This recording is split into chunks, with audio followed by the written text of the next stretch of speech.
ఇప్పుడు జరుగుతున్న ఎలక్షన్లలో నరేంద్ర మోడీ పాలన చాలా మంచిగా ఉంది. ఇప్పుడు మనకు అందరికీ కూడా మంచి చేసే సేవా కార్యక్రమం చేస్తున్నాడు కాబట్టి నరేంద్ర మోడీకి ఓటేయగలరని కోరుచున్నాం. నరేంద్ర మోడీ కొన్ని మంచి పనులు చేసినాడు. ఒక దేవాలయాలు కట్టినాడు, ఒకటి మంచిగా నరేంద్ర మోడీ కిచెన్ మోషా అనే పథకం పెట్టినాడు, కొన్ని పథకాలు కూడా చేసినాడు, మంచిగానే ఉంది. అందుకనే ప్రజలు నరేంద్ర మోడీ వైపు చూస్తున్నారు కాబట్టి నరేంద్ర మోడీకి ఓటేయాలని కోరుచున్నాం. చాలా రోజుల నుంచి ప్రజలు ఎదురు చూస్తున్నారు కాబట్టి ఒక రామ మందిరం తన ఇల్లు అనుకోని ఒక రామాలయం దేవాలయాన్ని కట్టించినాడు.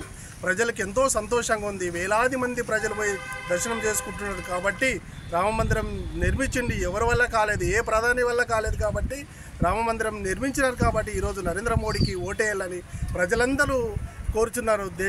దేశం కూడా కోరుచున్నది. నరేంద్ర మోడీకి ఎంతో మంచి సేవా కార్యక్రమం చేసినారు కాబట్టి నరేంద్ర మోడీ వైపు ఉంది అని కాబట్టి ప్రజలందరూ కోరుచుకున్నారు కాబట్టి నేను కూడా కోరుకుంటున్నాను చెప్తున్నాను. నా పేరు సురేష్, మాది ముక్తల్ మండల్. నా ఓటు బీజేపీకి వేయాలనుకున్న ఈసారి ఎప్పటికీ బీజేపీకి వేస్తాం. పైన నరేంద్ర మోదీ కావాలి, మాకు కింద ఎవరు వచ్చినా మాకు సంబంధం లేదు. నరేంద్ర మోదీ పాలన చాలా మంచిగా ఉంది. వేరే పార్టీల నుంచి ఏమీ ఉపయోగం లేదు, ఎలాంటిది లేదు. నరేంద్ర మోదీ నుంచి చాలా మంచి ఉపయోగం ఉంది. ఆ పార్టీ నడపగలిసే సత్తా నరేంద్ర మోదీకే ఉంది, ఎవరి నుంచి కాదు, నడపలేరు కూడా. కొన్ని సంవత్సరాల నుంచి రామ మందిరం రామునికే ఇల్లు లేకుండే, అలాంటి రామునికి ఇల్లు కట్టించిండు నరేంద్ర మోదీ పాలనలో. అలాంటి పాలన ఇంకా కొనసాగాలని, చాలా మంచిగా కావాలని మేము కోరుకుంటున్నాం. అందుకే మేము నరేంద్ర మోదీకి ఓటేస్తాం.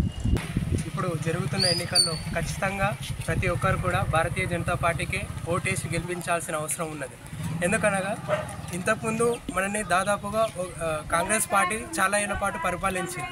కాంగ్రెస్ పార్టీలో మనం ఎటు చూసినా ఇక్కడ విన్నా మొత్తం మనకి ఒక్క చోట కూడా అభివృద్ధి అనేది ఏం కనిపించలేదు. కాకపోతే బీజేపీ ప్రభుత్వం వచ్చిన ఈ 10 ఏళ్లలోనే మనకి అసాధ్యం అనుకున్న రామ మందిర నిర్మాణం జరిగింది. ఆర్టికల్ 370 రద్దు చేయడం జరిగింది.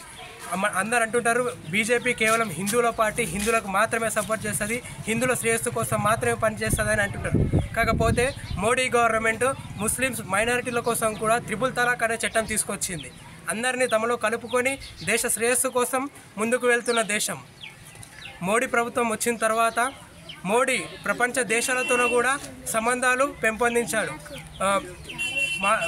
ఒకప్పుడు భారతదేశానికి ఎక్కువ పేరు లేకపోతున్నాయి. కాకపోతే మోడీ వచ్చిన తర్వాత ప్రతి దేశాల్లో కూడా మోడీ అనే నినాదాలతో భారతదేశం అభివృద్ధి పదమున ముందుకెళ్తున్నది. కనుక ఇప్పుడు జరుగుతున్న ఈ ఎన్నికల్లో కూడా ఖచ్చితంగా ప్రతి ఒక్క భారతీయుడు నాతో సహా అందరూ ఖచ్చితంగా భారతీయ జనతా పార్టీకి ఓటేసి నరేంద్ర మోడీ గారిని గెలిపించిన అవసరం ఖచ్చితంగా ఉంది. నా ఓటు నరేంద్ర మోడీ గారికి. అప్పుడు మోడీ గారు కూడా ఆ యొక్క విషయంలో పాల్గొన్నవారు కాబట్టి వాళ్ళకు దేశం పైన పూర్తి అవగాహన ఉంది. పబ్లిక్ లోపల ధర్మం అంటే ఏంది, రాముడు అంటే ఏంది, రాముడికి ఒక 500 సంవత్సరాల నుంచి గుడిగా కట్టకపోవడం ఏందనే ఆలోచన చేసి ఆయన ఈరోజు రామ్ మందిర్ని కట్టించడం జరిగింది. అలాగే ఇతర మతస్థులు కూడా బాధపడద్దు, వాళ్ళు కూడా సర్వమతము భారతదేశంలో ఉంది కాబట్టి వాళ్ళకు కూడా గౌరవించాలనే ఉద్దేశంతో వాళ్ళకు కూడా ఇంకో ప్లేస్ చూపించి వాళ్ళను కూడా ఈ భారతదేశంలో మీరు కూడా ఒక పాత్రధారులు, మీరు కూడా ఒక దేశ ఆర్థిక వ్యవస్థలో ముందుండే వాళ్ళని చెప్పి వాళ్ళకి తెలియజేయడం జరిగింది.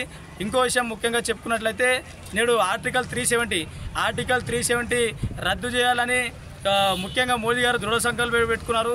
ఎందుకంటే శ్యామప్రకాష్ ముఖర్జీ గారు ఆ రోజే చెప్పడం జరిగింది, ఏక్ దేశ్ మే దో విధాన్ దో ప్రధాన్ దో నిషాన్ నహీ చలేగా అని చెప్పి ఒక నినాదం ఆయన ఇవ్వడం జరిగింది.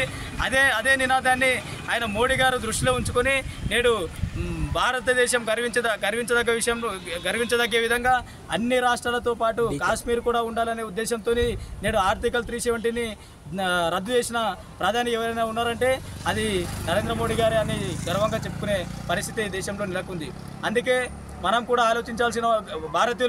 ఆలోచించాల్సిన విషయం ఏంటంటే భారతీయులుగా దేశం కోసం, ధర్మం కోసం పాటుపడే ప్రతి హిందువులు మరి దేశంలో ఉండే 140 కోట్ల మంది ఈ దేశం ఎలాగో గతంలో 60 ఏళ్ళు కాంగ్రెస్ పాలించినప్పుడు ఎలాగుందో ఇప్పుడు ఎలాగుందో ఒకసారి మీరు ఆత్మవిమర్శ చేసుకొని నేడు భారత ప్రధానికి బాసటగా నిలబడి ఇంకో 5 సంవత్సరాల్లో మనం భారత్ని అగ్రగామిగా నిలబెట్టాలనే ఉద్దేశంతో పనిచేయాలని కోరుకుంటూ, ఇంకో విషయము అరుణమ్మ గారు ఇక్కడ మన పార్లమెంట్ అభ్యర్థిగా పోటీ చేస్తూ ఉన్నారు. వారికి మనం పూర్తి మద్దతు ఆమెకు తెలిపితే మనం దేశ ప్రధానికి తెలిపినట్లే, ఆమెకు ఓటేస్తే మనం భారతదేశ ప్రధానికి ఓటేసినట్టే అని ఈ సందర్భంగా తెలియజేస్తూ ఆమెను అత్యధిక మెజారిటీతో గెలిపించి భారత ప్రధానిగా ముచ్చటగా 3వ నరేంద్ర మోడీ గారిని ఎన్నుకోవాలని ఈ సందర్భంగా తెలియజేస్తున్నాను. జై హింద్, జై భారత్. మరిన్ని వీడియోస్ కోసం ఛానల్ ని సబ్స్క్రైబ్ చేయండి, లేటెస్ట్ అప్డేట్స్ కోసం వాట్సాప్ ఛానల్ ని ఫాలో చేయండి అండ్ లింక్ డిస్క్రిప్షన్ లో ఉంది.